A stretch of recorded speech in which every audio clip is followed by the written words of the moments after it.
سلام، ان شاء الله تكونوا كامل بخير وانتم تشوفوا في هذا الفيديو. ومرحبا بكم معايا دائما في قناتي. وصفتنا لنهار اليوم ان شاء الله راح تكون حلوة بزاف هايلة بنينة وهشيشة تذوب في الفم وبمقادير بسيطة وسهلة وسريعة التحضير. انا قسمت معكم حبة باش تشوفوا القوام لهذه الحلوى. كما قلت لكم جات بزاف هشيشة تذوب في الفم. إذا هنايا نروح نشوفوا المقادير وطريقة التحضير لهذه الحلوى.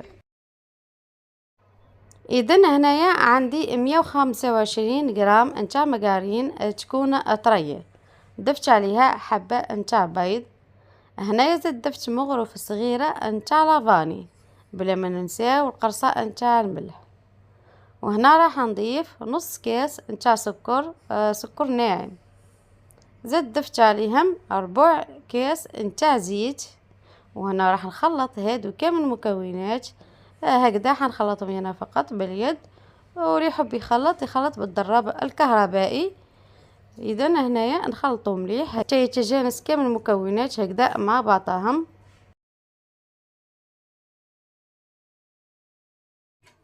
اذا هنايا راح نضيف شويه فرينه. ضفت مغرف صغيره نتاع لافاني، زيد ضفت الفرينه. هنا تكون الفرينه نتاعكم مغربله. وانا حندخل هذيك الفرينه مليح هكذا في الخليط ولم. الفرينه نتاعكم دائما تكون مغربله، وضيفوها غير بالعقل، ضيفوه بشويه ولموا ودخلوا هذيك الفرينه مليح هكذا مع الخليط.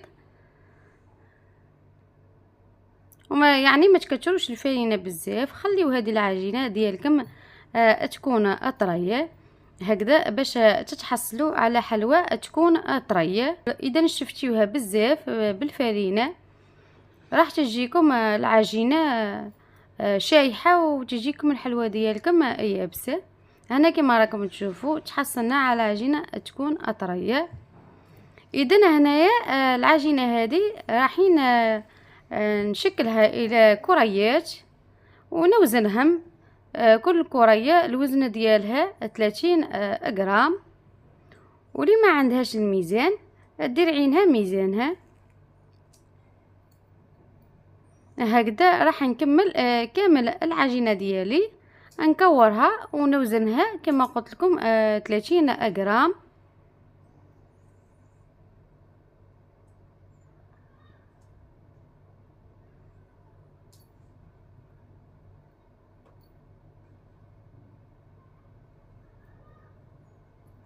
وانا بعد ما كورتها ووزنتها هنايا راح نجيب هذا الطابع اللي راح نشكل به هادو الكريات. يكون هذا الطابع نتاع المعمول، اي وحده يكون يعني عندها في البيت. وهنا جبت هذه الساشي ونشكل بهذه الطريقه كما راكم تشوفوا. هنايا ندير هذا الساشي وندير الكره هذيك تاع العجينه ونضغط مليح باش نتحصل على هذا الشكل. ضغطوا مليح باش تحصلوا على هذاك الشكل يكون واضح. وراح نكمل كامل الكريات اللي عندي هكذا بنفس الطريقه، يعني الطريقه واضحه كما راكم تشوفوا.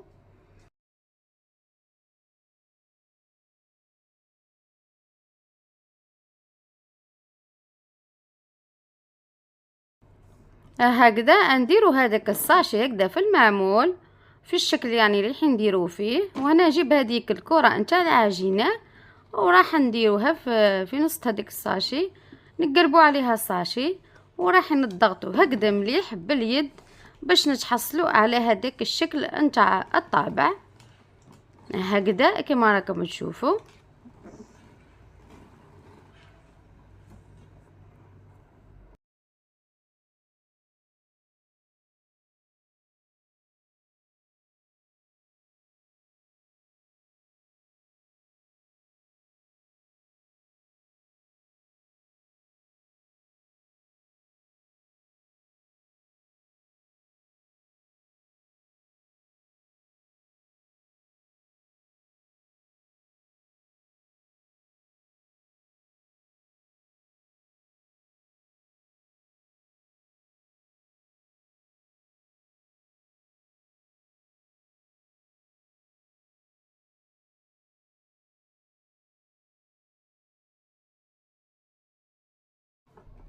وهنا بعد ما كملت كامل العجينه اللي عندي شكلتها بنفس الطريقه.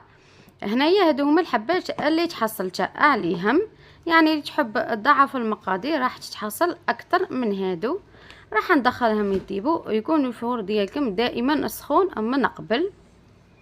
هنايا بعد ما طابت لي الحلوى ديالي جبدتها، وهنا للتزيين راح نرش عليها هكذا السكر الناعم من الفوق.